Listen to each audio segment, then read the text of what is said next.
The 255th missed call came at 3:47 a.m. on Black Friday, and by then I was sitting in my penthouse office overlooking downtown Millbrook, watching the city I secretly owned light up in the darkness while my phone buzzed relentlessly on the mahogany desk, the same desk where I'd signed billion-dollar acquisitions that my husband Trevor had no idea were mine.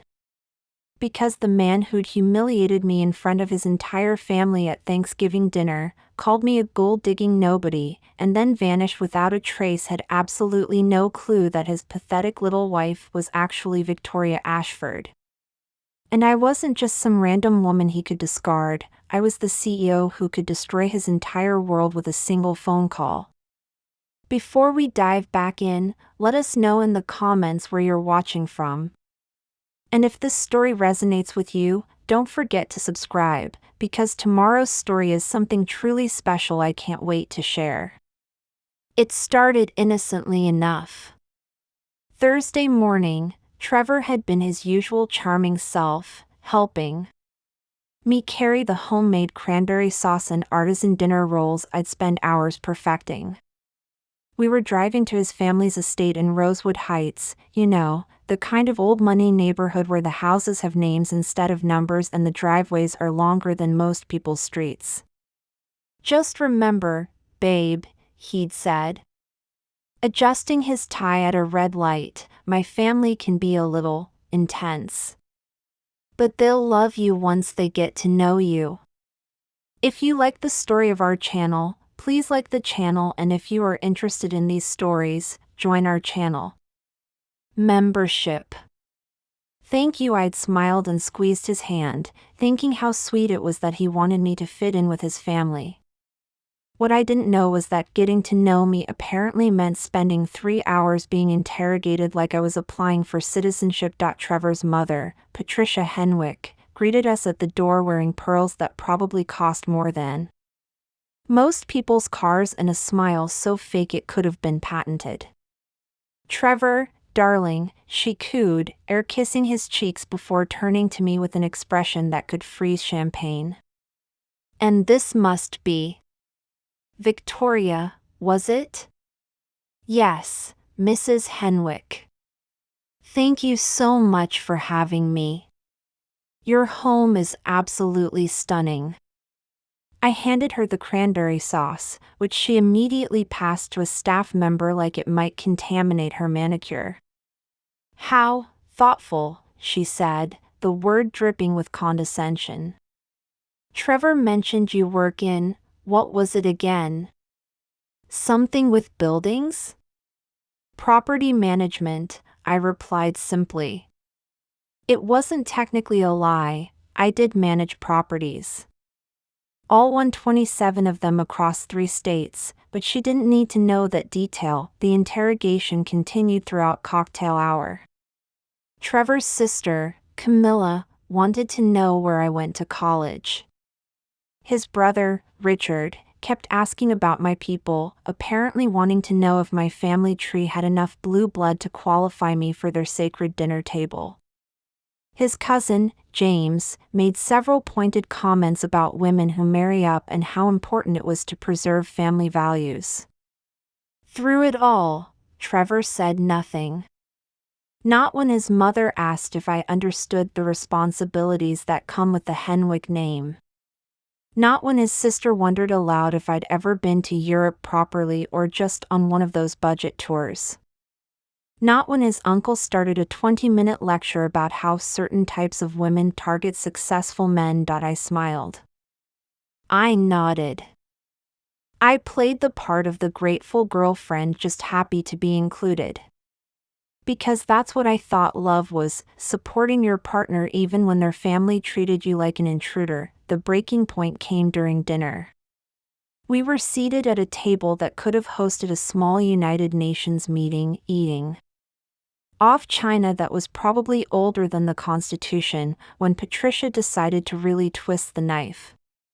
So, Victoria, she said, cutting her turkey with surgical precision, Trevor tells us you live in Millbrook.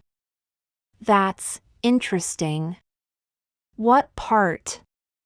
Downtown area, I replied, taking a sip of wine that probably cost more than most people's monthly rent. Oh, how urban, Camilla chimed in. I suppose not everyone can afford the suburbs. Actually, I love the city, I said, keeping my voice level. There's something energizing about being in the heart of everything. Patricia laughed, not a pleasant sound. How wonderfully optimistic. Though I suppose when you're Trevor's friend, you don't have to worry about real estate prices for much longer. The table went quiet. Even the grandfather clock in the corner seemed to stop ticking. I'm sorry, I said, though I'd heard her perfectly. Well, dear, Patricia continued, her voice honey-sweet and razor-sharp, we all know why you're really here. Trevor is quite the catch, successful, handsome, from a good family. And you're very pretty. But let's not pretend this is some grand romance. You're obviously looking for security, and that's fine. Many women do. We just want to make sure you understand that the Henwick family has certain standards. I felt my face burn with humiliation. Around the table, I could see smirks, raised eyebrows, knowing looks. This wasn't dinner, it was a public execution, and Trevor? Trevor was studying his plate like it contained the secrets of the universe. Trevor, I said quietly, giving him one last chance to defend me, to stand up for us, to show even a shred of the man I thought I'd fallen in love with. He looked up, met my eyes for exactly 2 seconds, then looked away. Mom's just being protective, he mumbled. She doesn't mean anything by it. That's when I knew. This wasn't about his family being difficult. This was about Trevor being exactly like them, and me being too naive to see it. I stood up slowly, folding my napkin and placing it beside my plate. Thank you for dinner, Mrs. Henwick. It's been illuminating. Oh, don't be dramatic, dear, Patricia waved dismissively. Sit down. You'll need to develop thicker skin if you plan to stick around. But I was already walking toward the door, Trevor scrambling behind me. Victoria, wait! Don't leave like this. I turned around in their marble foyer, surrounded by oil paintings of dead Henwicks who probably would have looked down on me too. You want me to stay? After that? They're just testing you, he said desperately. It's what they do. Once they see you're not going anywhere, I am going somewhere, Trevor. I'm going home. He followed me to my car, making promises and excuses, but I was done listening. I drove back to Millbrook in silence, my hands shaking with rage and humiliation. That was Thursday night. By Friday morning, Trevor was gone. Not just from my apartment, gone. His phone went straight to voicemail. His social media went dark. His office said he'd taken emergency leave. It was like he'd evaporated, but then the calls started. And now, sitting in my office at 4 a.m., watching my phone light up with his 255th desperate attempt to reach me, I realized something beautiful.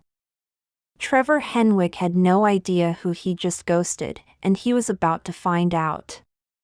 It took a lot of care and time to prepare and narrate this for you, so if you're enjoying it, a quick subscribe really helps and means the world to us.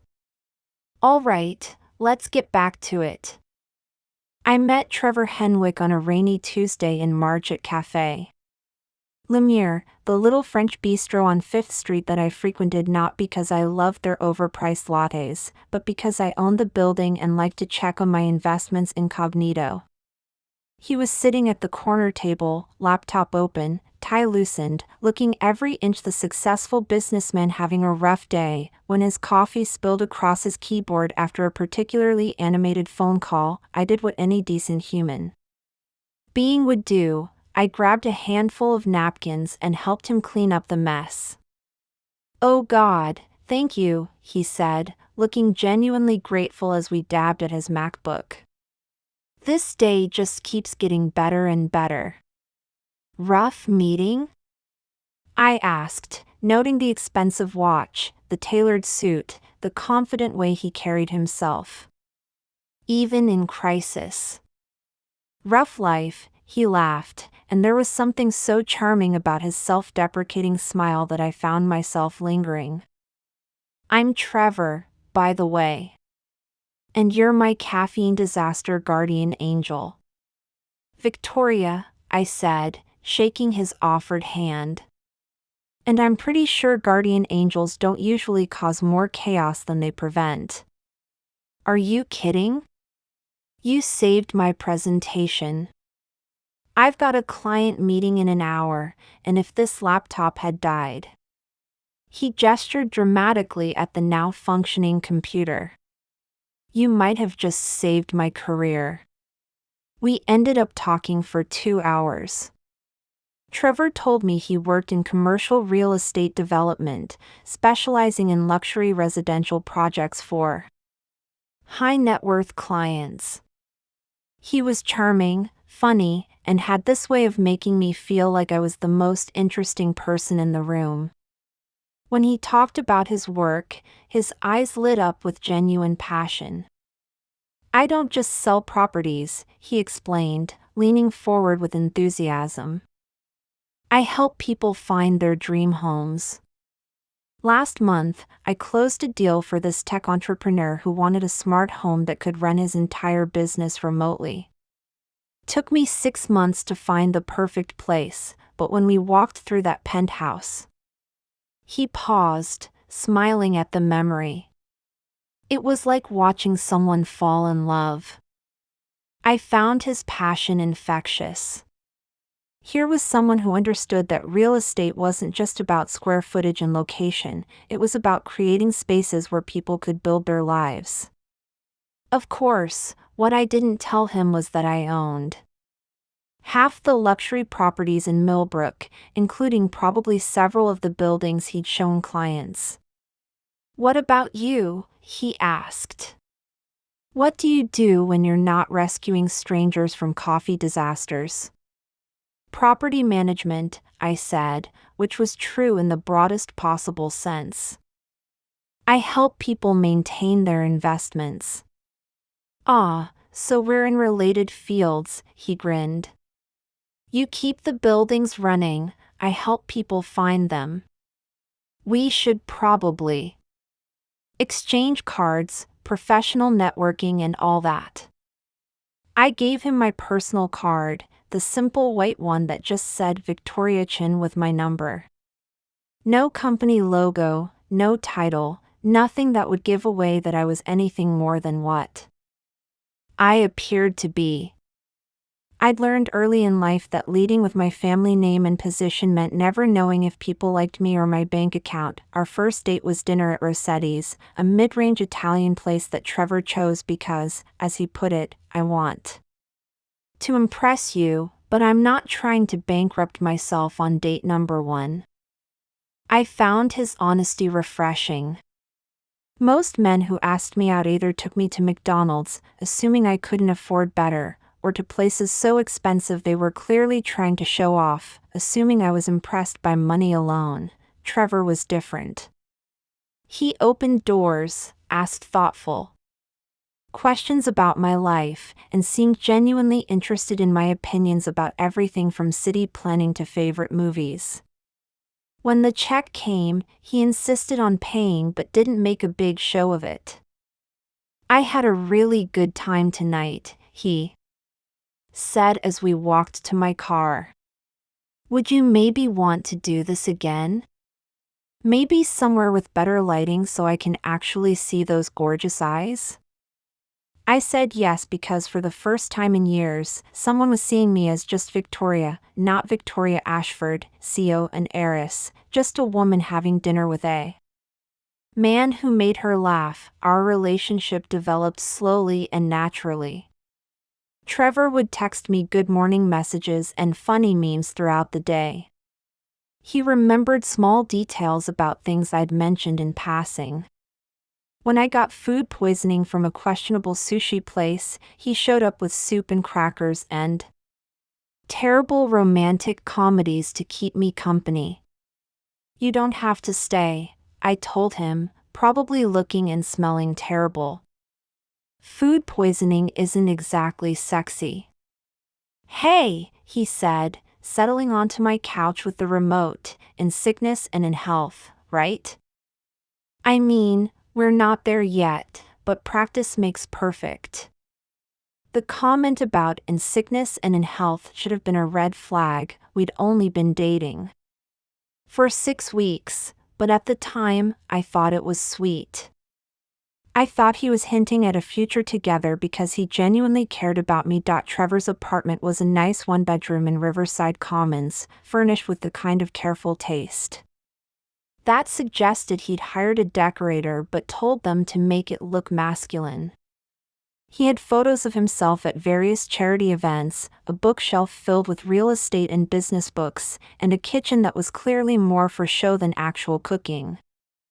I'm not much of a chef, he admitted the first time I came over. But I make a mean reservation. He talked about his family occasionally, always in glowing terms. His mother was incredibly elegant and sophisticated. His father was a brilliant businessman who built everything from nothing. His siblings were successful in their own right. He painted a picture of a close-knit family with traditional values and high standards. They're going to love you, he told me one evening as we walked through Riverside Park. My mom is always asking when I'm going to bring someone home who's worthy of the family name. I keep telling her she'll have to wait until I find someone special enough. And you think I'm special enough? I asked, secretly amused by the idea that I needed to be worthy of anyone. Victoria, you're the most genuine person I've ever met, he said, stopping to cup my face in his hands. You don't care about status or money or any of that superficial stuff. You just care about being a good person. That's exactly what my family values. I should have asked more questions. I should have wondered why a man who claimed to value authenticity had never asked detailed questions about my work, my family, or my background. I should have found it strange that he seemed content with surface-level answers about my life, but I was so tired of being pursued for my money, so exhausted by men who saw dollar signs instead of a person, that Trevor's apparent disinterest in my finances felt like a gift. Finally, someone who loved me for me. When he proposed after 8 months, it was everything I'd dreamed of: intimate, personal, romantic. We were at the Millbrook Observatory, looking out over the city lights, when he dropped to one knee. Victoria, you've made me believe in the kind of love I thought only existed in movies, he said, his voice shaking with emotion. You see the best in everyone, you make me want to be a better man, and you love me not for what I have, but for who I am. Will you marry me? The ring was beautiful, a classic solitaire that probably cost him several months' salary. I said yes. Because I believed every word he'd said. I believed he loved me for who I was, not what I could give him. We planned a small wedding for the following fall. Trevor wanted something elegant but not ostentatious, his family's style, he said. I agreed because I wanted him to be comfortable, because I thought making him happy would make me happy. Looking back now, I realized Trevor never once asked about my family's financial situation. Never wondered how I could afford my downtown loft on a property manager's salary. Never questioned why I seemed to know so much about real estate development and city planning. Never found it odd that I could take time off work whenever I wanted or that I never seemed stressed about money. He saw what he wanted to see, a beautiful, uncomplicated woman who would fit neatly into his life without disrupting his carefully constructed world. What he didn't see was that I had been testing him too, watching to see if he would love me without knowing about my wealth, my power, my family legacy. For 8 months, I thought he'd pass that test. I was wrong. Trevor Henwick didn't love me despite my apparent lack of status. He loved me because of it. He wanted someone he could control, someone who would be grateful for his family's acceptance. Someone who would never threaten his position as the successful one in the relationship. He thought he was marrying down. He thought he was doing me a favor. He had no idea he just proposed to the woman who could buy and sell his entire family's legacy before breakfast. But I was about to show him exactly who Victoria Ashford really was, what Trevor Henwick didn't. No, what no one in that suffocating Rosewood Heights dining room knew was that the pathetic little property manager sitting at their precious mahogany table was actually Victoria Ashford. Sole heir to the Ashford empire and current CEO of Ashford Holdings, the largest privately owned real estate conglomerate in the tri-state area. My grandfather, William Ashford, had started with a single apartment building in 1963 in a dream.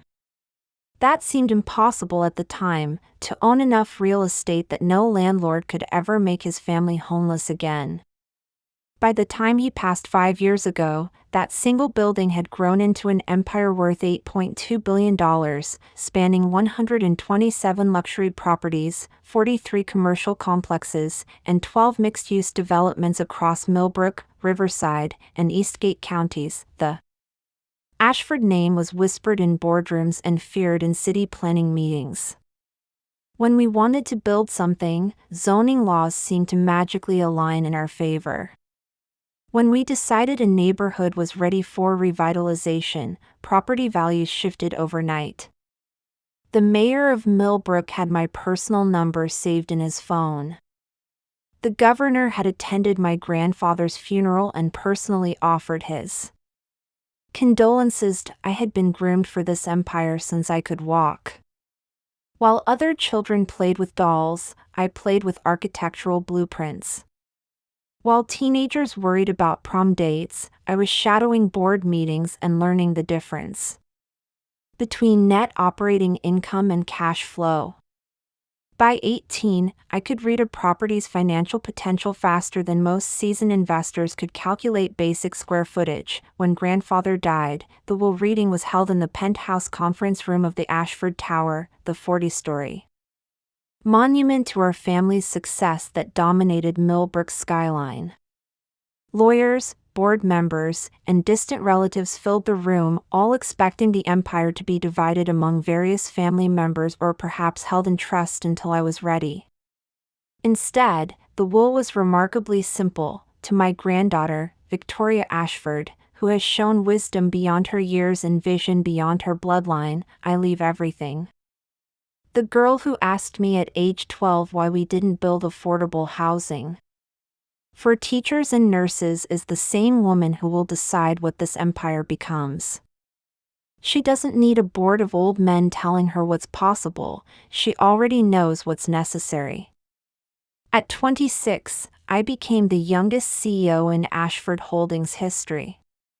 More importantly, I became the kind of CEO my grandfather had trained me to be, one who understood that real power came not from owning buildings, but from understanding the communities that lived and worked inside them.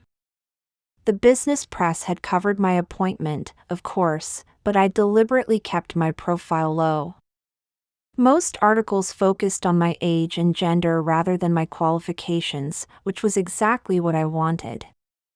Let them underestimate me. Let them. Think I was a privileged princess playing with daddy's money.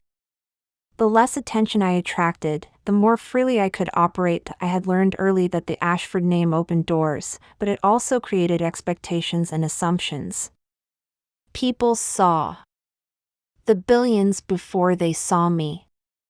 Men dated the portfolio rather than the person.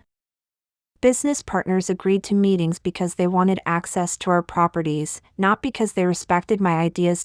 So I had developed two identities: Victoria Ashford, the CEO who wore power suits and signed 8-figure deals, and Victoria Chin, the property manager who could blend into coffee shops and charity galas without anyone suspecting she owned half the real estate in the room. The system worked perfectly. By day, I'd attend board meetings in the Ashford Tower's 42nd floor executive suite, reviewing acquisition proposals and development plans. By evening, I'd change into regular clothes and explore the city as Victoria Chin, observing how our properties actually functioned in the real world, talking to tenants and small business owners who had no idea they were giving feedback directly to their landlord. It was during one of these incognito explorations that I'd met Trevor at Café Lumiere. The irony was delicious. He'd been sitting in my building, probably trying to impress a client with the upscale location, while I cleaned coffee off his laptop like some helpful stranger. Our entire relationship had been built on this fundamental deception, but not the kind Trevor would eventually imagine. He thought I was lying about having money when I actually had none. The truth was the opposite. I was lying about not having money when I had more than his family could comprehend, the Henwick family wealth, which they wore like a crown at every social gathering, was impressive by normal standards. Trevor's father had built a successful investment firm, and they lived comfortably in their Rosewood Heights estate with its manicured gardens and imported marble. They were definitely rich, the kind of rich that meant never worrying about mortgage payments or college tuition, but Ashford Holdings generated more revenue in a single quarter than the Henwick family had accumulated over 3 generations. The art collection in my private office was worth more than their entire house. The watch I'd worn to their Thanksgiving dinner, a vintage Patek Philippe that had belonged to my grandmother, cost more than Trevor's annual salary, while Patricia Henwick had been lecturing me about certain types of women who targeted successful men. She was sitting in a dining room where the chandelier alone was worth more than most people's retirement funds. While Trevor's uncle had pontificated about preserving family wealth, I was mentally calculating that my company's annual charitable giving exceeded their family's net worth. The beautiful part was how completely they'd misread the situation. They saw a young woman in simple clothes who lived downtown and worked in property management, and immediately assumed I was a gold digger looking to upgrade my lifestyle. They never considered the possibility that I might be slumming it, that my simple appearance might be a choice rather than a limitation. Even Trevor, who'd spent 8 months dating me, had never questioned my lifestyle inconsistencies.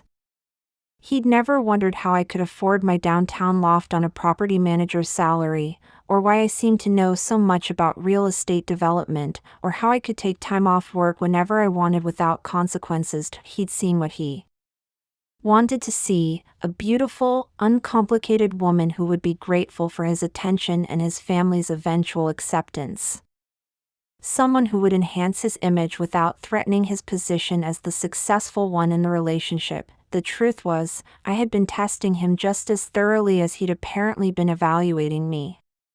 For 8 months, I'd watched to see if Trevor Henwick could love Victoria Chin, the woman without the empire, without the billions, without the power that came with the Ashford name. I'd wanted to know if someone could see past my wealth to the person underneath. I thought he had. I thought his apparent disinterest in my financial situation meant he valued more important things: intelligence, kindness, compatibility, shared values. I thought I'd finally found someone who loved me for who I was rather than what I owned, but sitting in that Rosewood Heights dining room, watching him stay silent while his family humiliated me, I realized I'd misunderstood everything. Trevor didn't love me despite my apparent lack of wealth. He loved me because of it. He wanted someone he could patronize, someone who would be grateful for his family's acceptance, someone who would never challenge his position as the provider and protector that he thought he was marrying down, doing me a favor by elevating me to his social level. He had no idea he just insulted and abandoned the woman who could buy his family's estate as a weekend project and still have enough left over to fund a small country's infrastructure development, from my penthouse office. Watching his 255th call light up my phone screen, I realized that Trevor Henwick was about to get the education of his lifetime.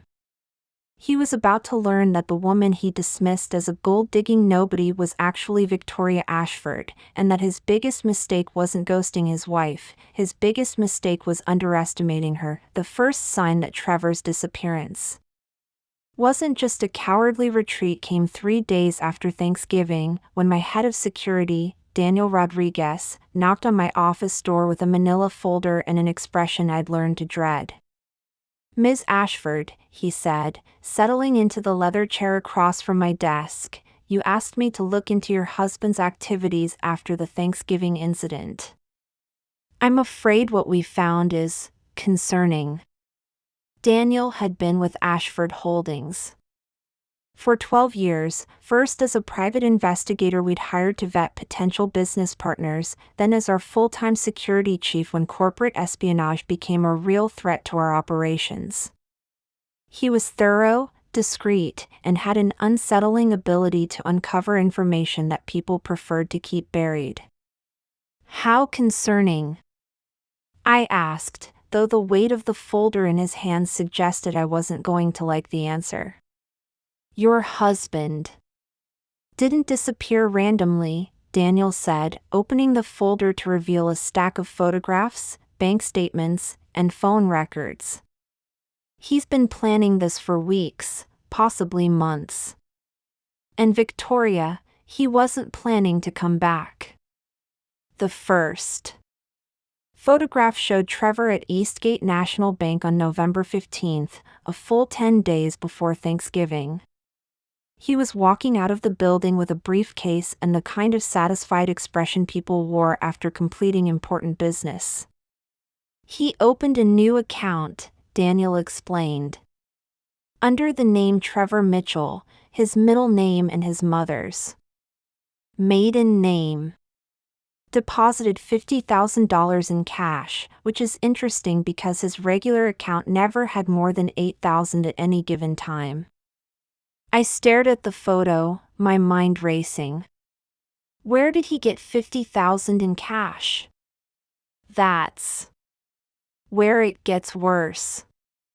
Daniel flipped to the next set of documents. He's been liquidating assets for the past 6 weeks. Sold his car to a dealer in Riverside, told them he was upgrading but never bought a replacement. Cashed out his retirement fund, claiming financial hardship. Sold his watch collection, his grandfather's coin collection, even some family jewelry that belonged to his mother. The betrayal hit me like a physical blow. While I'd been planning our future together, Trevor had been systematically dismantling his life in Millbrook. While I'd been choosing wedding vendors and picking out china patterns, he'd been converting everything he owned into untraceable cash. "There's more," Daniel continued grimly. "Phone records show extensive communication with someone named Amanda Berkshire starting about 2 months ago.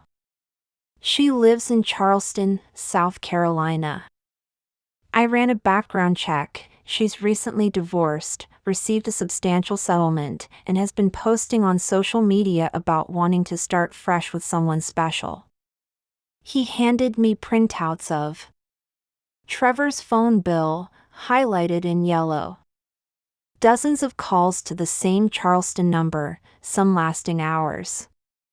Text message logs showing hundreds of exchanges. The timeline was damning. The communication had intensified dramatically in the 2 weeks leading up to Thanksgiving. "He's been having an emotional affair," I said, the words tasting bitter in my mouth. "It's worse than that." Daniel pulled out his tablet and showed me a series of social media screenshots. "Look at these posts." Amanda Berkshire's Instagram account was a carefully curated display of wealth and luxury. Photos of her Charleston mansion, her collection of vintage cars, exotic vacation destinations, designer clothes with price tags deliberately visible. Every post screamed money and availability, but what made my blood run cold were Trevor's comments. On these posts, going back 6 weeks. Compliments that were too intimate for a casual acquaintance. References to when we finally meet in person and our new life together. Heart eye emojis on photos of her house with captions like "Future Home Sweet Home." "He's been courting her online while planning to leave you," Daniel said quietly. Based on the conversation patterns, I believe he promised to meet her immediately after Thanksgiving. The timeline suggests he used the family dinner as his exit strategy: create a fight, disappear, and blame the relationship's failure on family incompatibility. I felt nauseous. The Thanksgiving dinner hadn't been an unfortunate family gathering that went wrong, it had been Trevor's planned grand finale. He brought me there knowing his family would be hostile, knowing I'd be humiliated, knowing he'd have the perfect excuse to end our marriage and disappear. "There's more evidence," Daniel continued, his voice getting darker. "Credit card records show he's been researching divorce lawyers for 3 weeks. Not marriage counselors or family therapists, divorce attorneys who specialize in protecting assets during dissolution of marriage."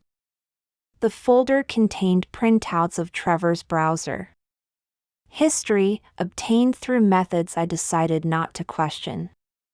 Searches for quickest way to get divorced, abandonment as grounds for divorce, protecting prenuptial assets, and most telling of all, how to disappear legally. But the worst discovery was a series of Google searches that made my stomach drop: Victoria Chin Millbrook Property Manager, Chin Family Millbrook Real Estate, and how to investigate spouse's financial background. "He was trying to verify your identity," Daniel explained. "The searches started about 3 weeks ago, right after he began liquidating his assets. I think something made him suspicious about your finances, and he was trying to confirm you were really just a property manager before he executed his exit plan." The timeline was becoming clearer and more horrifying. Trevor hadn't just decided to leave me after Thanksgiving, he'd been planning his escape for months while simultaneously investigating whether I was worth staying married to. When his searches for Victoria Chin turned up nothing significant. When he couldn't find evidence of secret wealth or family money, he'd finalized his plan to abandon me for Amanda Berkshire's obvious fortune. "Here's the final piece," Daniel said, pulling out the most damning evidence yet. A printed email exchange between Trevor and someone named Marcus Webb, apparently a private investigator. The emails made my hands shake with rage. "Trevor, need background check on my wife Victoria Chin. She works in property management, but something doesn't add up about her lifestyle. Marcus ran preliminary search. No significant assets, no family wealth, no corporate connections. Appears to be exactly what she claims, mid-level property management employee. Trevor, perfect. Proceeding with exit strategy as planned. He hired a private investigator to confirm you were poor," Daniel said, his voice heavy with disgust. When the investigator couldn't find any evidence of wealth under the name Victoria Chin, Trevor took that as confirmation that you were exactly the nobody his family believed you to be. The irony was almost funny. Trevor had spent money he didn't have to hire an investigator to prove I didn't have money I actually did have. His private investigator had searched for Victoria Chin, the property manager, and completely missed Victoria Ashford, the CEO, because Trevor had never bothered to learn his own wife's real name, but what wasn't funny was the cold calculation behind his actions. This wasn't a man who'd panicked after a family dinner gone wrong. This was a predator who'd been planning to use and discard me from the moment he'd found someone with more obvious wealth to target. The phone calls, I said suddenly, remembering the 255 missed calls that had been lighting up my phone. If he's planned this elaborate escape to be with Amanda, why is he calling me? Daniel's expression grew even grimmer. That's the final twist. I contacted an associate in Charleston to check on Amanda Berkshire's current situation. He paused, and I could see he was choosing his words carefully. Apparently, she's gotten cold feet about Trevor's arrival. Her social media posts from this week suggest she's taking time to reconsider major life changes and focusing on herself for now. She dumped him? It appears so. Our contact indicates that when Trevor showed up in Charleston last Friday, cash in hand, ready to start their new life together, Amanda told him she'd changed her mind. Apparently, meeting him in person made her realize she wasn't ready for such a drastic change. The picture was complete now, and it was both devastating and pathetically predictable. Trevor had burned every bridge in Millbrook, liquidated every asset, and abandoned his wife for a woman who decided she didn't want him after all. He was stuck in Charleston with nowhere to go, no job to return to, and no assets to rebuild his life. The 255 missed calls weren't from a husband who'd realized he'd made a mistake. They were from a con man whose mark had backed out of the deal, leaving him stranded with no backup plan and no way home. There's one more thing, Daniel said softly. The investigator I hired in Charleston found evidence that Trevor's done this before. At least twice that we can confirm. He targets women he perceives as vulnerable or financially insecure, marries them quickly, then disappears when he finds someone with more obvious wealth. I stared at the evidence spread across my desk: bank statements, photographs, phone records, social media screenshots, all painting a picture of a man who'd never loved me at all. I'd been a placeholder, a temporary convenience while he searched for his real target. Trevor Henwick hadn't just abandoned his wife. He'd executed a carefully planned con that had been months in the making, designed to leave me heartbroken, humiliated, and financially responsible for cleaning up the mess he'd left behind. What he didn't know was that his carefully planned con had just collided with the wrong woman. And I was about to show him exactly how expensive that mistake was going to be. After Daniel left my office with his damning folder of evidence, I sat in silence for exactly 17 minutes, watching the Millbrook skyline through my floor-to-ceiling windows while Trevor's phone continued its relentless buzzing on my desk. Call number 267. Then 268. Each buzz a reminder that somewhere in Charleston, a desperate man was realizing his carefully laid plans had spectacularly backfired, but I wasn't angry anymore.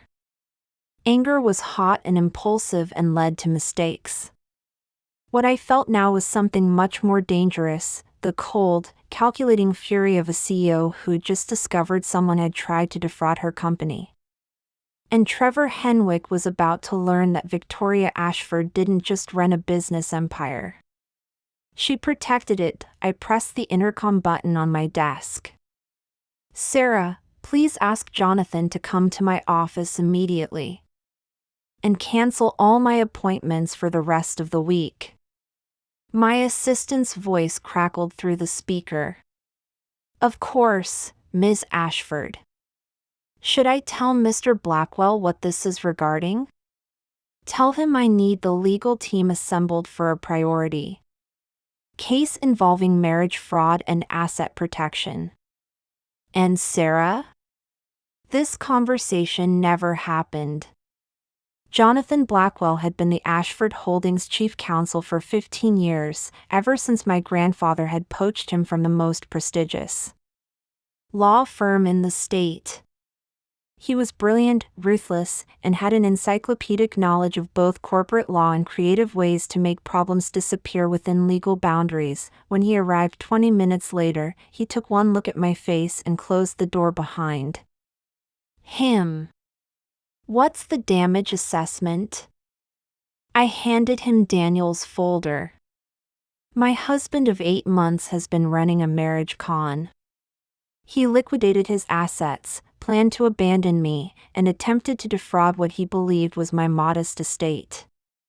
Unfortunately for him, he never bothered to research his wife's actual identity. Jonathan flipped through the evidence with the practiced efficiency of someone who'd seen every variety of human greed. His eyebrows rose incrementally as he processed the bank records, the phone logs, the private investigator reports. Jesus, Victoria, he said finally. This isn't just adultery or abandonment. This is organized fraud with clear premeditation. How do you want to handle it? Thoroughly, I said, settling back in my chair. I want Trevor Henwick to understand exactly who he tried to con and exactly what that's going to cost him. But I want it done legally, publicly, and permanently. Over the next hour, we outlined a comprehensive strategy that would use every resource at Ashford Holdings' disposal while staying firmly within legal boundaries. Jonathan took notes on his tablet as I laid out my requirements. First, I want a complete forensic accounting of every financial transaction Trevor made in the past year. Bank records, credit reports, asset transfers, everything. I want to know exactly how much money he stole from our joint accounts and where every penny went. Already in progress, Jonathan said. I'll have our forensic accountants pull everything by tomorrow morning. Second, I want a restraining order based on his harassment. 255 phone calls in 3 days constitutes stalking in the state. But I don't want it served yet. I want it ready to deploy when we need maximum impact. Understood. What about the Charleston situation? That's where it gets interesting.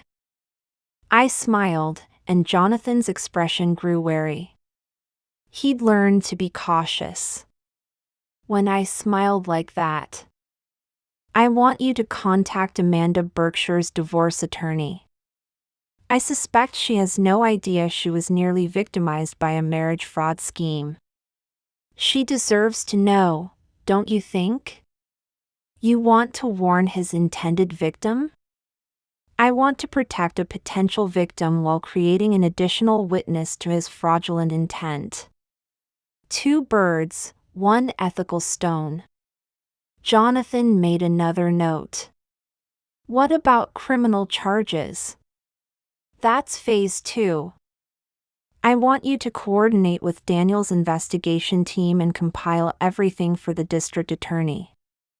Marriage fraud, identity theft, harassment, asset concealment, build the strongest possible case. And phase 3? Phase 3 is where Victoria Ashford introduces herself to Trevor Henwick properly. I stood and walked to the window, looking out at the city where half the buildings bore Ashford Holdings' subtle fingerprints. Jonathan, how many properties do we own in Charleston? Charleston? He pulled out his phone and scrolled through. A database. Directly? For office buildings and 2 residential complexes. Through subsidiary companies? Maybe 12 more. Perfect. I want you to contact our Charleston property managers. Find out if Trevor Henwick is staying at any of our properties. If he is, I want him evicted for violating occupancy agreements. I'm sure a man with no legitimate income and falsified identity documents has committed some lease violations. And if he's not staying at our properties, then I want you to find out where he is staying and buy that property. Jonathan's pen stopped moving. Victoria, that's legal, profitable, and exactly the kind of strategic acquisition we make every quarter, I finished. The fact that it also happens to solve a personal problem is just efficient business management. While Jonathan worked on the legal strategy, I turned my attention to the public relations aspect. Trevor had humiliated me in front of his family by making me appear like a gold-digging nobody. It was time for the real story to be told, but I called Rebecca Martinez, our head of communications, who also happened to be one of the most connected people in Millbrook's social scene. Rebecca, I need you to quietly start correcting some misinformation that's been circulating about my personal life. What kind of misinformation? The kind where Trevor Henwick's family believes they're superior to the woman their son married. I think it's time Millbrook society learned exactly who Victoria Ashford really is. Rebecca was quiet for a moment. Are you sure you want to open that door? You've worked hard to maintain your privacy. My privacy was a luxury I could afford when I was just Victoria Chin having dinner with her boyfriend. But Trevor Henwick decided to publicly humiliate Victoria Ashford's wife. Those are very different women, and the second one doesn't forgive and forget. What do you need me to do? Nothing dramatic. Just make sure the right people know the right information. Drop it into conversations at charity events, mention it during board meetings with mutual acquaintances. Let the truth spread naturally through Millbrook's social network. And the Henwick family will discover that their son didn't just abandon a nobody, he committed marriage fraud against the CEO of the company that owns half their neighborhood. Next, I called my financial advisor, Margaret Westfield, who managed my personal accounts separately from the corporate holdings. Margaret, I need you to review all joint accounts I established with Trevor Henwick and freeze any assets that might be considered marital property pending a full audit. Of course. Are we looking at divorce proceedings? Among other things. I also want you to calculate exactly how much community property Trevor stole when he liquidated his assets. I want precise numbers for criminal charges. I'll have everything ready by tomorrow afternoon. My final call was to Daniel, asking him to expand his investigation to include Trevor's previous victims. Find the other women, I told him. The ones he scammed before me. I want to know their names, their stories, and whether any of them would be willing to participate in a class action lawsuit. That could take some time, Daniel warned. I'm not in a hurry. Trevor isn't going anywhere, he doesn't have the money to run, and after Rebecca finishes her work, he won't have anywhere to hide either. By 6 o'clock, the machinery of justice was in motion.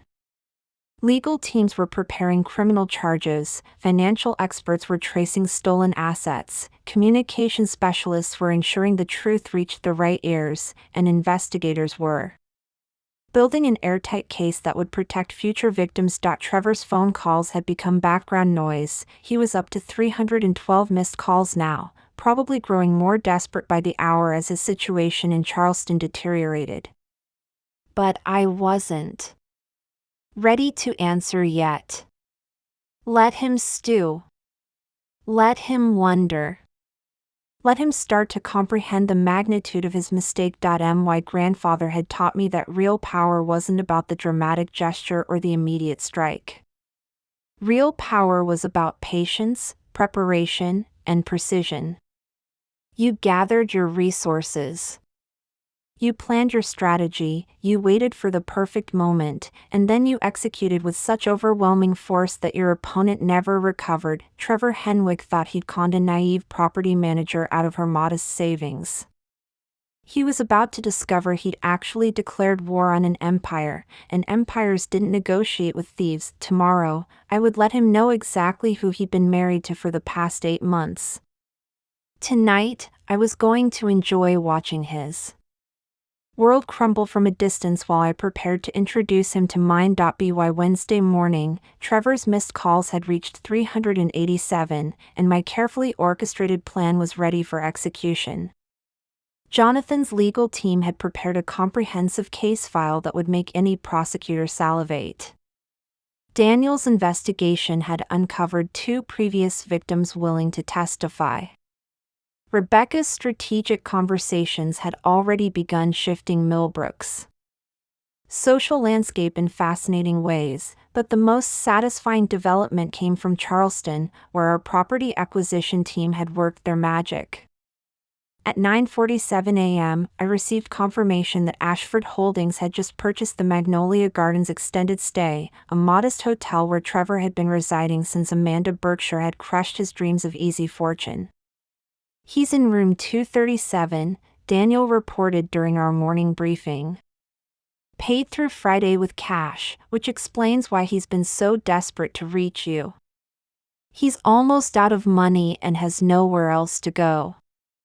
Perfect timing, I said, finally reaching for my phone as call number 391 lit up the screen. This time, I answered. Victoria. Thank God, baby, I've been trying to reach you for days, Trevor.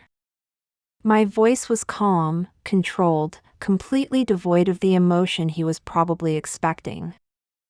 I've been busy. Baby, listen, I know I screwed up.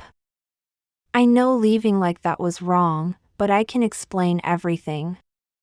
There was a family emergency, and I panicked, and I just stopped. The word cut through his rambling like a blade. Trevor, we need to talk. In person. Yes. Absolutely, yes. I'm in Charleston right now, but I can drive back to Millbrook tonight. We can meet wherever you want, we can work this out, no need to drive, I said smoothly. I'm actually in Charleston on business. What a coincidence. The silence on the other end lasted exactly 7 seconds. You're in Charleston? The Ashford Holdings corporate jet landed an hour ago. I'm at the Belmont Hotel downtown for a property acquisition meeting. Both statements were completely true, though.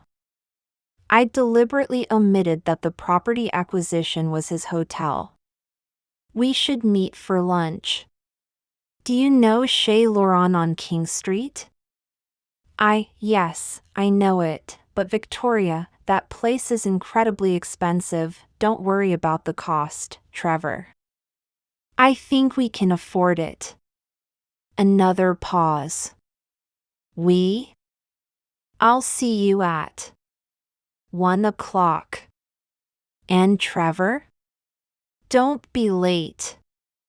I hung up before he could respond, then turned to Jonathan, who had been listening with barely concealed amusement. Is everything ready?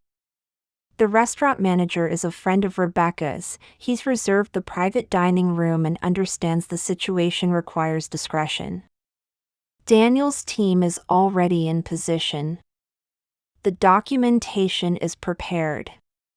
All we need now is for Mr. Henwick to show up. Oh, he'll show up, I said, checking my reflection in the mirror behind my desk. Today I was dressed as Victoria Ashford, CO, a tailored Armani suit, my grandmother's diamond earrings, and the kind of confidence that came from owning half the city.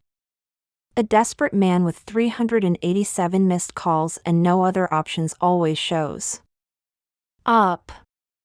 Chez Laurent was Charleston's most exclusive restaurant, the kind of place where reservations required connections and entrees started at $60. I arrived precisely at 1 o'clock and was immediately escorted to the private dining room, where I settled into my chair with the view of the entrance. Trevor arrived 12 minutes later, and I watched through the glass partition as he argued with the hostess about his reservation. He was wearing the same suit he'd worn to Thanksgiving dinner, though it looked significantly more wrinkled now.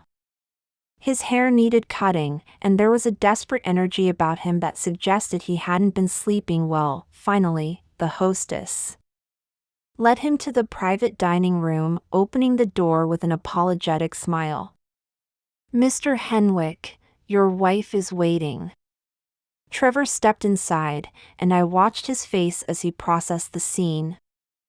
The private dining room with its crystal chandelier and oil paintings. The bottle of Dom Perignon already opened and waiting. The woman he'd married sitting at the head of the table like she owned the place, which, as of this morning, I technically did. "Victoria," he said, his voice uncertain as he approached the table. "You look different." "Do I?" I gestured to the chair across from me. "Please, sit. We have a lot to discuss." He sat carefully, his eyes taking in details he'd apparently never noticed before. The way I held myself. The quality of my jewelry. The fact that the waitstaff treated me with the deference reserved for very important people. "You said you were here on business?" he asked. "Property acquisition," I confirmed, pouring myself a glass of champagne. "Ashford Holdings just closed on a very interesting purchase this morning." "Ashford Holdings?" His brow furrowed. "I've never heard of them." "Haven't you?" "They're quite prominent in the real estate industry. Billion-dollar portfolio, properties across 3 states, very selective about their acquisitions." I took a sip of champagne, watching his face. "I'm surprised you haven't encountered them in your commercial real estate work." Trevor's expression was becoming increasingly confused. "Victoria, what's going on? You're acting strange, and this place, and talking about billion-dollar companies, am I acting strange? Or am I just acting like myself for the first time since we met?" I reached into my purse and pulled out a leather portfolio, setting it on the table between us. "Trevor, I want you to meet someone. This is Victoria Ashford, CEO of Ashford Holdings, owner of 127 luxury properties, and as of this morning, your new landlord." His face went completely blank. "What?" "The Magnolia Gardens extended stay, where you've been hiding for the past week? We bought it this morning. Cash offer, closed in 6 hours. The previous owners were very motivated to sell." I opened the portfolio and spread out the documents, property deeds, corporate organizational charts, photographs of Ashford Holdings' crown jewel properties, and most importantly, the business magazine cover featuring me from 3 years ago. With the headline Young Empress, Victoria Ashford takes command of real estate empire. Trevor stared at the magazine cover, then at me, then back at the cover. His face cycled through confusion, disbelief, recognition, and finally, pure horror. This is some kind of joke," he whispered. "I wish it were," I said calmly. "But no, Trevor, this is the woman you married." Victoria Chin was just a name I used when I wanted to see how people treated me when they thought I was nobody special. Turns out, that was a very educational experiment. He picked up the magazine with shaking hands, studying the cover photo. Where I stood in front of the Ashford Tower in a power suit, looking every inch the billionaire CEO that I was. You're her. You're actually her." "I'm actually me," I corrected. "The woman you've been married to for 8 months. The woman you humiliated at your family's Thanksgiving dinner. The woman you abandoned without a word while you ran off to Charleston to start a new life with Amanda Berkshire." At the mention of Amanda's name, Trevor's face went ashen. How do I know about Amanda? About your secret bank account? About the private investigator you hired to make sure I was poor enough to abandon?" I leaned forward slightly. "Trevor, when you're married to the CEO of a company that employs some of the best investigators in the country, there are very few secrets you can keep." He was staring at me like I'd transformed into a completely different species. "Victoria, I can explain, can you? Can you explain why you liquidated all your assets while planning our wedding? Can you explain why you've been having an emotional affair for 2 months? Can you explain why you hired a private investigator to confirm I was financially vulnerable before you executed your abandonment plan?" With each question, Trevor sank deeper into his chair. The confident, charming man who'd swept me off my feet at Café Lumiere was nowhere to be seen. In his place sat a cornered con artist who just realized his mark had been playing a completely different game. You never meant what? To get caught? To marry someone who could actually fight back? To con someone who had more resources than you could imagine? I pulled out my phone and showed him the call log. 391 missed calls, Trevor. That's desperation, not love. You only started calling when Amanda rejected you and you realized you were stranded in Charleston with no money and no backup plan. That's not true, isn't it? I slid another document across the table. This is Amanda Berkshire's statement to our investigators.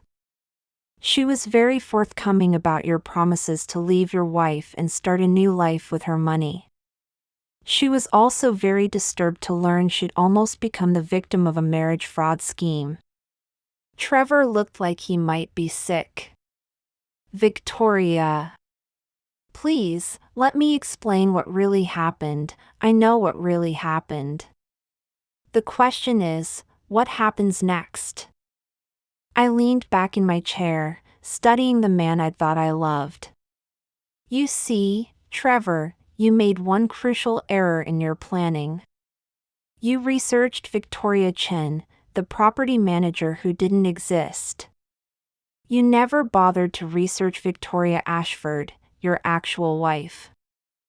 "I can fix this," he said desperately. "We can work this out. I made mistakes, but we're married. We can what? Continue our marriage built on your systematic deception and attempted fraud?" I laughed, and the sound was sharp enough to cut glass. "Trevor, you don't seem to understand. This isn't a reconciliation meeting. This is me giving you the courtesy of learning exactly who you tried to con before I destroy your entire world." The private dining room fell completely silent except for the soft jazz playing through hidden speakers. Trevor sat frozen, staring at the evidence of my true identity spread across the table like a royal flush in a poker game he'd never realized he was playing. "So," I said, raising my champagne glass in a mock toast, "let me properly introduce myself. Hello, Trevor. I'm Victoria Ashford, your wife, your victim, and as of today, your worst nightmare."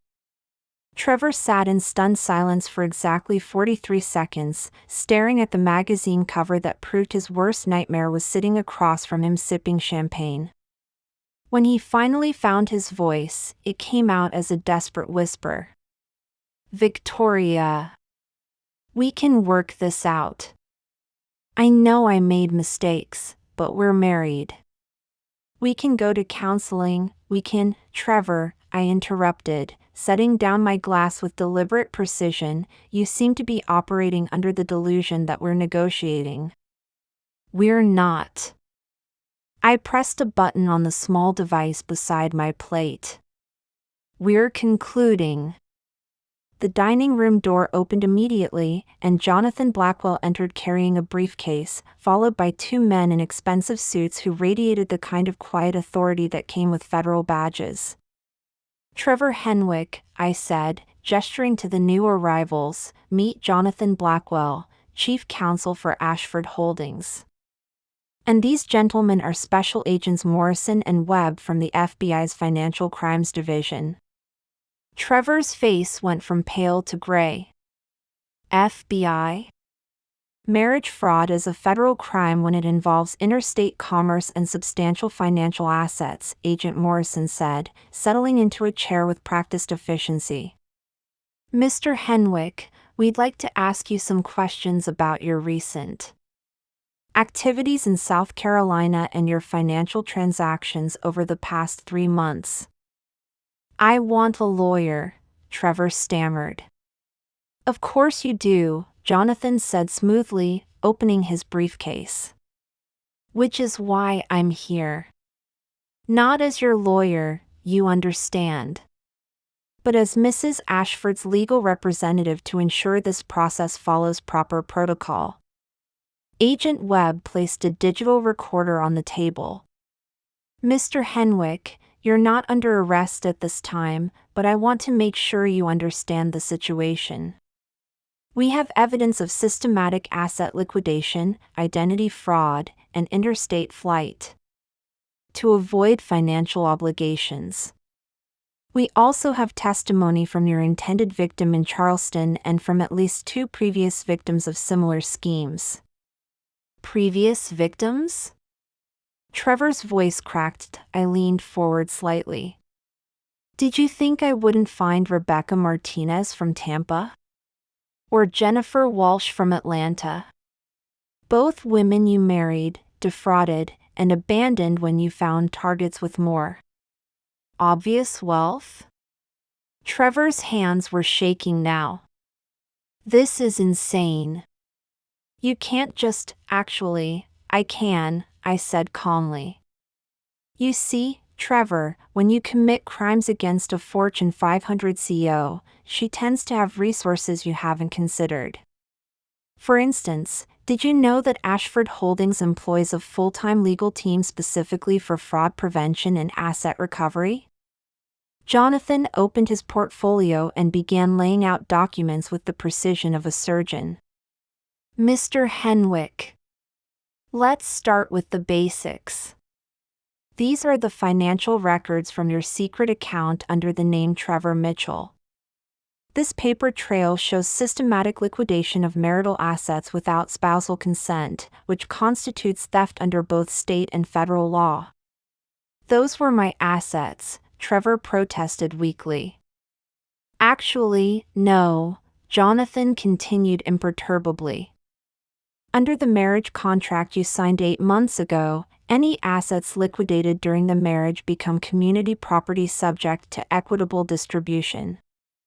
By converting them to cash and attempting to flee the state, you committed felony theft.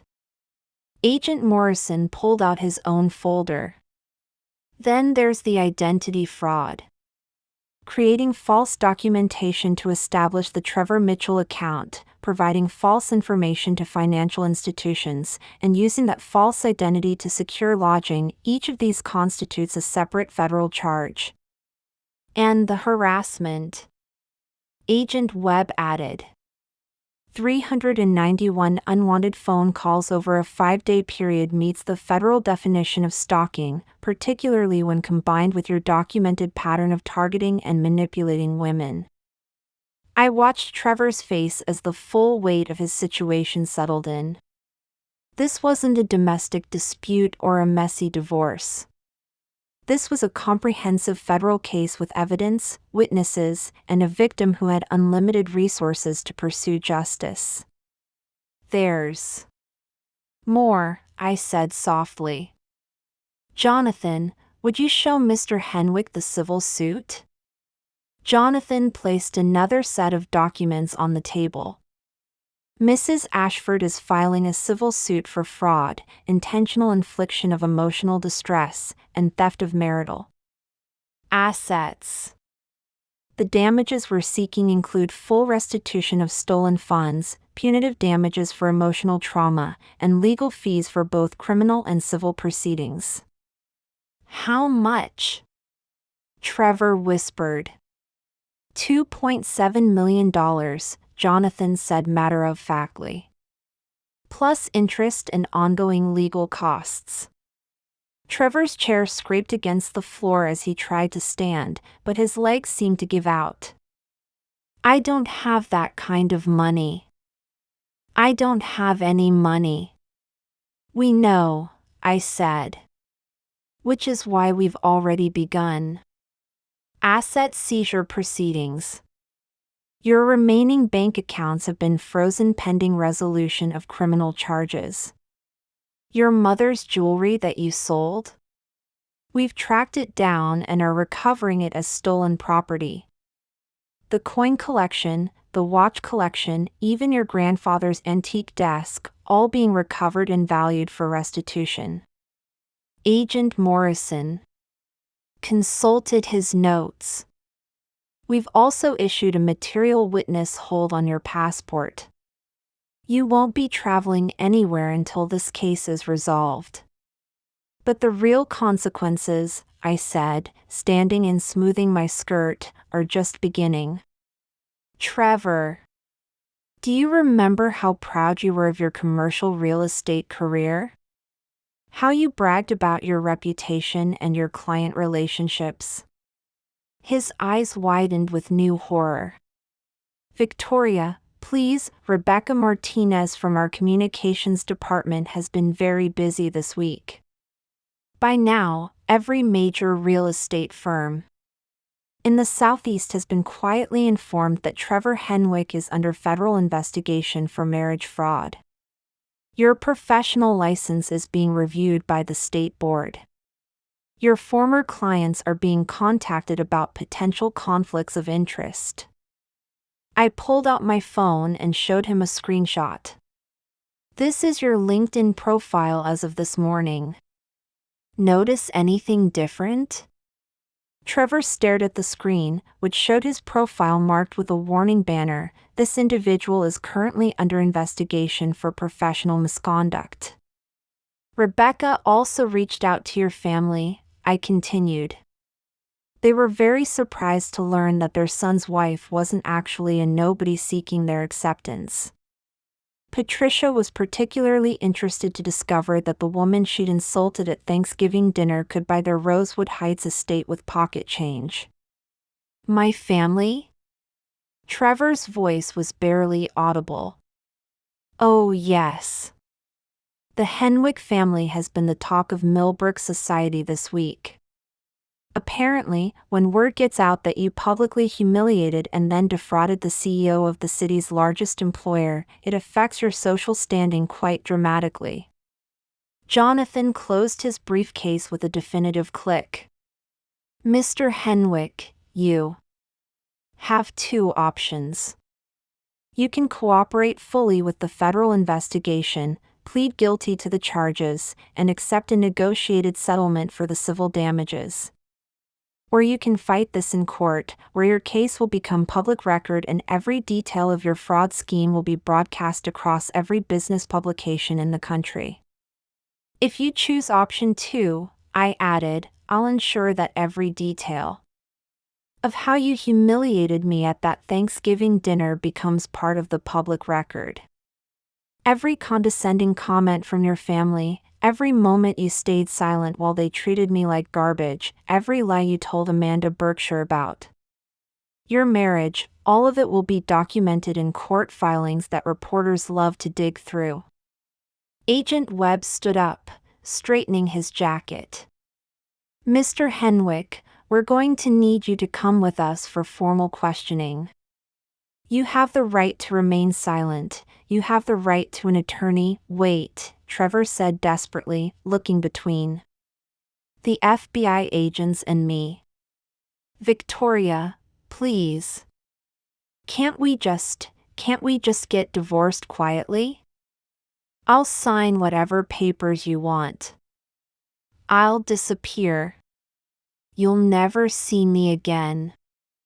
I studied his face for a long moment, this man who'd shared my bed for 8 months while planning to rob and abandon me. Trevor, do you remember what you said to me the night you proposed? He looked confused. I said a lot of things. You said you wanted to take care of me. You said I was the most genuine person you'd ever met. You said your family would love me because I cared about being a good person rather than money or status. I picked up my purse and moved toward the door. Do you remember saying those things? Yes, he whispered. Good. Because I want you to. Think about those words every day for the next 5 to 7 years while you're in federal prison. I paused at the doorway. Oh, and Trevor? The Magnolia Gardens extended stay is now an Ashford Holdings property. You have exactly 1 hour to collect your belongings before you're officially trespassed from the premises. Victoria, please, but... I was already walking away, leaving him with the FBI agents and the ruins of the life he'd so carefully planned to abandon. As I reached the restaurant's main dining room, I could hear Agent Morrison beginning the formal arrest procedure. Trevor Mitchell Henwick, you're under arrest for federal marriage fraud, interstate flight to avoid financial obligations, and conspiracy to commit identity theft. I stepped out into the Charleston sunshine and breathed deeply for the first time in a week. Trevor Henwick had thought he was playing a game where he made the rules. He just learned that when you con a CEO, she doesn't just fight back, she brings the entire justice system with her, and this was only the beginning point. 3 weeks after Trevor's arrest in Charleston, I was sitting in my Millbrook office when Jonathan knocked on my door with an expression that had become familiar, equal parts satisfaction and awe at what we'd accomplished. The dominoes are falling faster than we anticipated, he said, settling into his usual chair with a thick folder. The FBI case has opened doors we didn't even know existed. The federal investigation into Trevor's marriage fraud scheme had revealed a network of deception that stretched back 7 years and across 5 states. What we'd initially thought was a series of isolated cons turned out to be something far more systematic and disturbing. Rebecca Martinez and Jennifer Walsh weren't just previous victims, Jonathan explained, opening his folder to reveal a complex timeline chart. They were part of a documented pattern. The FBI has now identified 9 women who were targeted by Trevor using variations of the same scheme. 9 women. The number hit me like a physical blow. I'd thought I was dealing with a cheating husband who'd panicked and run. Instead, I'd uncovered a serial predator who'd been destroying lives for nearly a decade. "Tell me about the others," I said. Jonathan pulled out individual case files, each one representing a woman who'd trusted Trevor Henwick and paid dearly for it. Sarah Kim, a nurse in Atlanta, married for 6 months before he emptied their joint savings and disappeared. Michelle Rodriguez, a teacher in Tampa, he convinced her to take out a second mortgage on her house, then vanished with the money. Lisa Chin, a social worker in Jacksonville, he stole her grandmother's jewelry and her late father's coin collection. Each story was a variation on the same heartbreaking theme. Trevor would target women who appeared financially stable but not wealthy enough to hire serious investigators. He'd charm them, marry them quickly, gain access to their assets, then disappear when he found a more lucrative target. "The most disturbing part," Jonathan continued, "is how methodical it was.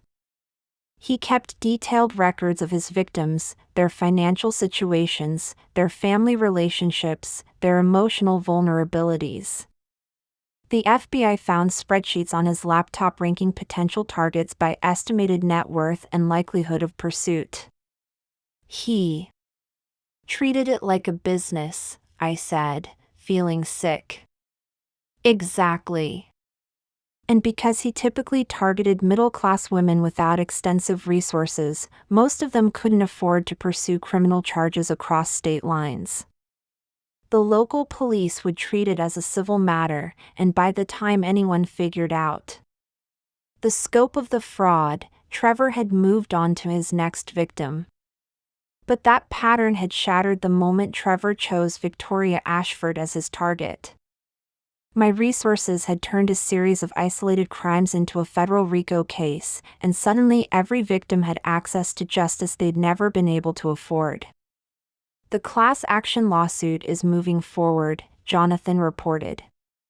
"All 9 victims are participating, and with your testimony about Trevor's methods, we have enough evidence to pursue criminal charges in multiple jurisdictions."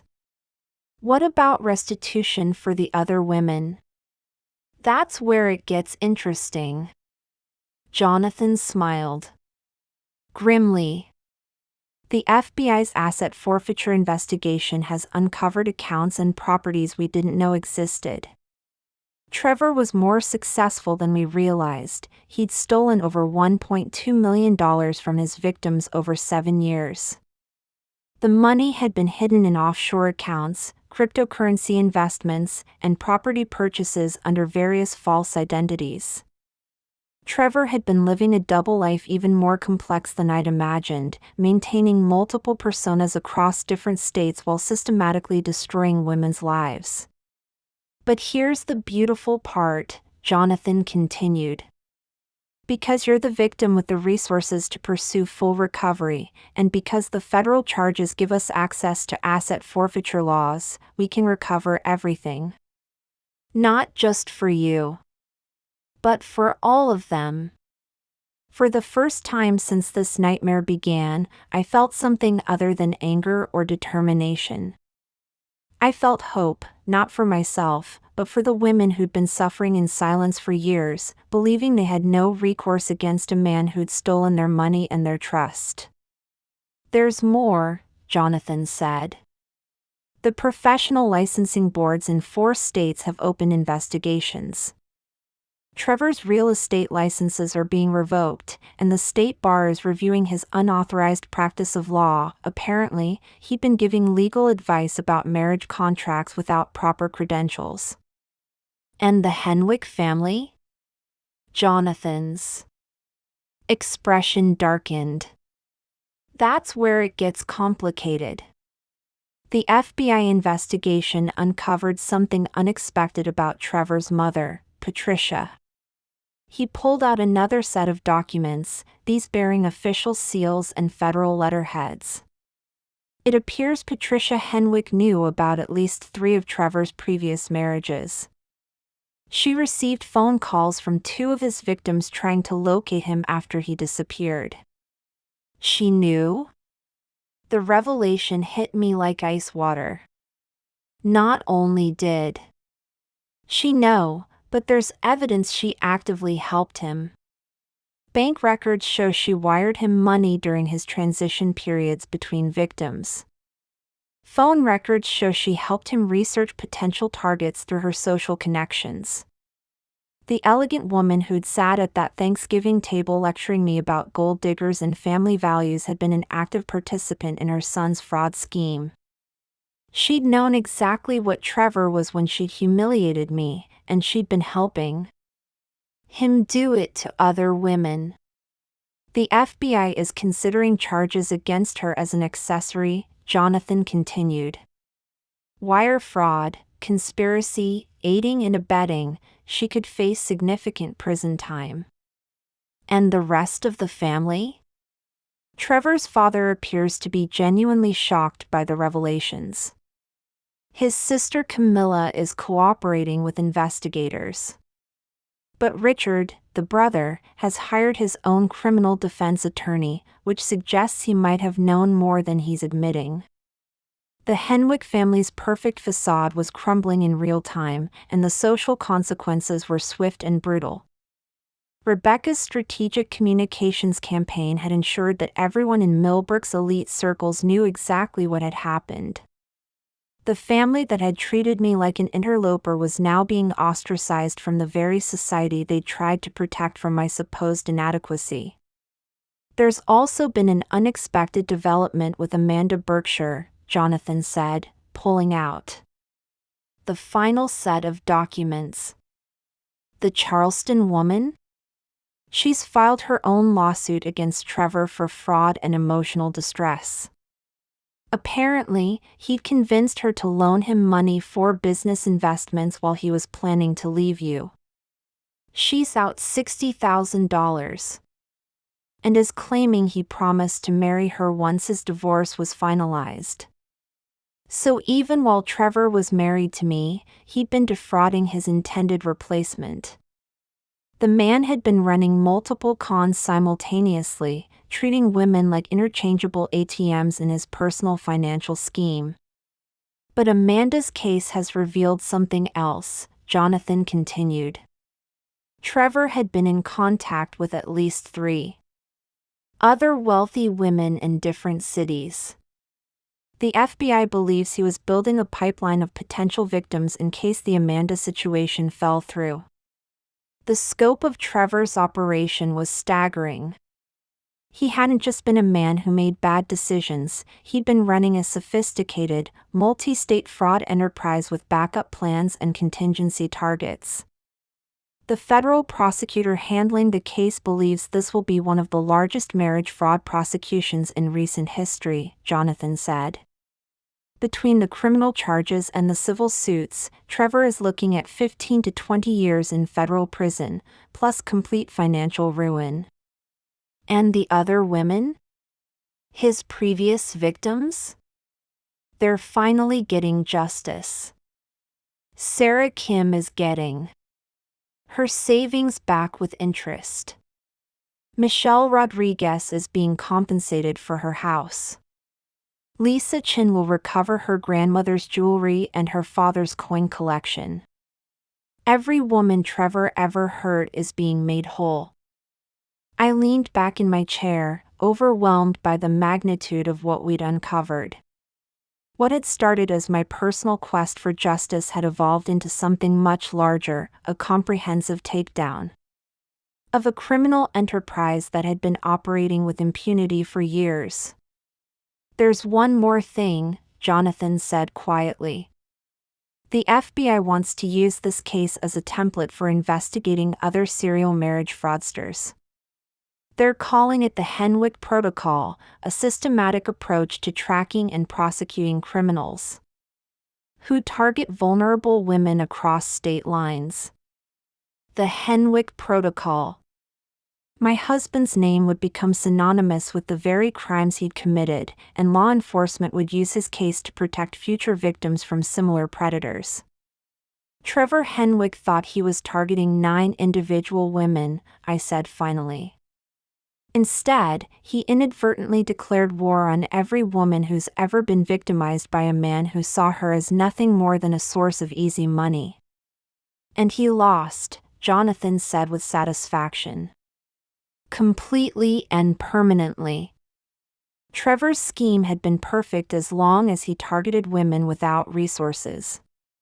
But the moment he chose a CEO with unlimited legal firepower, he doomed not just himself but his entire criminal enterprise. Justice wasn't just being served, it was being delivered with compound interest to every woman who'd ever trusted the wrong man. 6 months after Trevor's sentencing to 18 years in federal prison, I was standing on the rooftop terrace of the Ashford Tower, looking out over the city I'd helped shape, when my assistant Sarah announced that Rebecca Martinez from Tampa was on line 1. Rebecca had been Trevor's second victim, a pediatric nurse who'd lost her life savings and her grandmother's engagement ring to his schemes. Today, she was calling with news that made everything we'd endured worthwhile. Victoria, Rebecca's voice was bright with excitement, I just wanted you to know, I closed on my house yesterday. The one I thought I'd lost forever when Trevor disappeared with my down payment.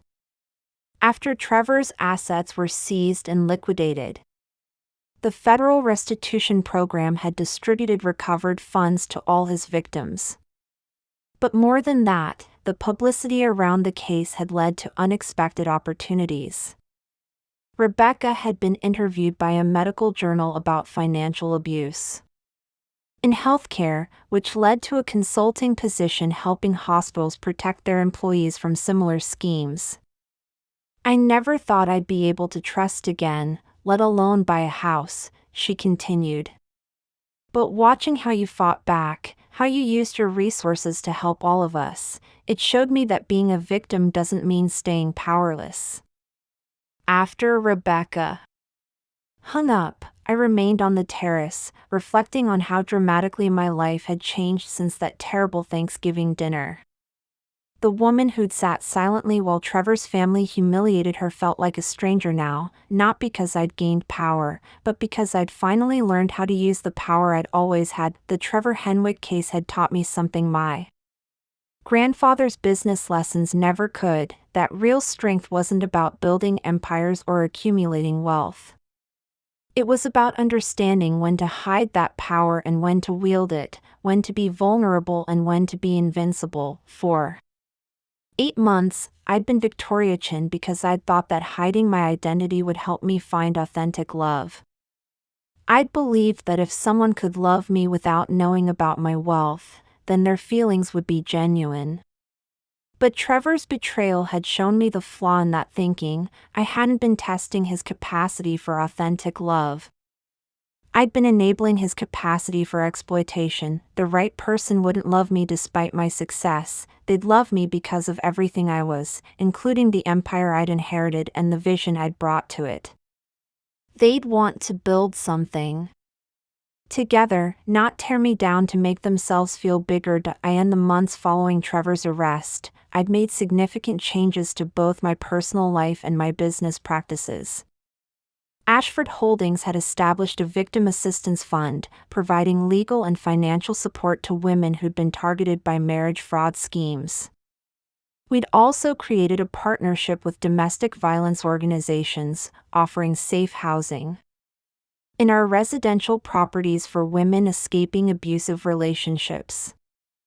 The Trevor Henwick case had taught me something my grandfather's business lessons never could, that real strength wasn't about building empires or accumulating wealth. It was about understanding when to hide that power and when to wield it, when to be vulnerable and when to be invincible. For 8 months, I'd been Victoria Chin because I'd thought that hiding my identity would help me find authentic love. I'd believed that if someone could love me without knowing about my wealth, then their feelings would be genuine. But Trevor's betrayal had shown me the flaw in that thinking. I hadn't been testing his capacity for authentic love. I'd been enabling his capacity for exploitation. The right person wouldn't love me despite my success, they'd love me because of everything I was, including the empire I'd inherited and the vision I'd brought to it. They'd want to build something together, not tear me down to make themselves feel bigger. In the months following Trevor's arrest, I'd made significant changes to both my personal life and my business practices. Ashford Holdings had established a victim assistance fund, providing legal and financial support to women who'd been targeted by marriage fraud schemes. We'd also created a partnership with domestic violence organizations, offering safe housing in our residential properties for women escaping abusive relationships. "You're changing the game," my board member Elizabeth Hartwell had said during our last quarterly meeting. "Instead of just building wealth, you're building protection. Instead of just accumulating power, you're distributing it to people who need it most." The Trevor Henwick case had also transformed how I approached relationships entirely. I'd stopped hiding behind Victoria Chen's false identity and started being authentically myself from the first conversation. It was terrifying and liberating in equal measure. Some people were intimidated by dating a CEO, but the ones who mattered were intrigued by the challenge. Last month, I'd met someone at a charity auction who'd known exactly who I was from the moment we were introduced. Dr. Marcus Williams ran a nonprofit that provided medical care to underserved communities, and when he'd asked me to dance, he'd said, "I have to warn you, I'm not impressed by wealth. But I'm very impressed by what you did with the Henwick case. Using your resources to protect other women? That's the kind of power that actually matters." We'd been dating for 6 weeks now, and Marcus had never once asked about my money or my properties. Instead, he asked about my ideas, my vision for the company, my thoughts on urban development and social responsibility. He saw my success as part of who I was, not as something separate from me or threatening to him. "You know what I love about you?" he'd said over dinner the previous week. "You don't apologize for being powerful. You just use that power to make things better." Standing on my rooftop terrace now, I thought about how different this conversation was from anything Trevor had ever said to me. Marcus didn't want to take care of me or protect me from the world. He wanted to work alongside me to improve it. The legal aftermath of Trevor's case was finally winding down. Patricia Henwick had been sentenced to 5 years for conspiracy and wire fraud. Richard Henwick had pled guilty to accessory charges and received 3 years probation. The family estate in Rosewood Heights had been sold to pay restitution, and the Henwick name had become synonymous with exactly the kind of behavior they'd once claimed to be above. But perhaps the most satisfying development was the Henwick protocols. Success rate. In the 6 months since its implementation, law enforcement agencies had used our case template to identify and prosecute 12 other serial marriage fraudsters. Dozens of women were getting justice they'd never thought possible. My phone buzzed with a text from Daniel Rodriguez. "Amanda Berkshire just called. Trevor contacted her from prison, asking her to put money in his commissary account. She's forwarding his letter to the FBI as evidence of continued fraudulent solicitation. Thought you'd want to know he's still trying to con women even from federal prison." I laughed out loud at Trevor's audacity. Even facing 18 years behind bars, he was still trying to manipulate women for money. Some people never learned, but then again, some people never needed to. Trevor would spend the next 2 decades discovering what happened when you targeted someone who could fight back with unlimited resources and zero tolerance for predators. As the sun set over Millbrook, painting the sky in brilliant oranges and purples, I made a decision that would have been impossible a year ago.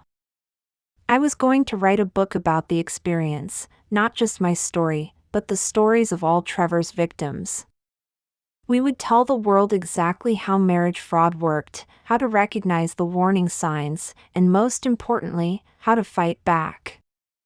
When it happened, the book would be called The Wrong Wife: How a Serial Marriage Fraudster Chose His Final Victim, and all proceeds would go to the Victim Assistance Fund. Rebecca Martinez had agreed to be co-author, representing the perspective of someone who'd survived financial abuse and rebuilt her life. "You realize this will make you even more famous," Jonathan had warned when I'd told him about the book deal. "Every news outlet will want interviews. Your privacy will be completely gone." "Good," I'd said. "I spent too many years hiding who I was because I thought it would make me more lovable. Now I know that the right people will love me because of who I am, not despite it. And if my story can prevent even one woman from going through what Trevor's victims endured, then the loss of privacy is worth it." Looking back now, I could see that Trevor Henwick had given me an unexpected gift. His betrayal had forced me to stop hiding my power and start using it purposefully. His cruelty had taught me the difference between being loved for what you pretend to be and being loved for what you actually are. His crimes had shown me that real strength meant protecting others, not just protecting yourself. I'd spent my whole life believing that my wealth and success were obstacles to authentic relationships. Trevor had taught me they were actually filters, separating the people who would exploit me from the people who would celebrate me. The woman who'd sat at that Thanksgiving dinner, accepting humiliation because she thought it was the price of love, was gone forever.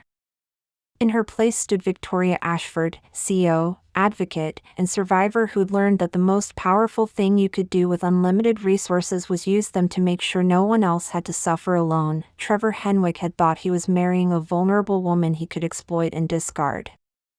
Instead, he'd awakened a force that would spend the rest of her life making sure predators like him faced consequences they couldn't escape or manipulate, and I was just getting started. Coming up next, you'll see 2 more stories we handpicked just for you. If this one struck a chord, you're going to love what's next. Tap to keep the journey going.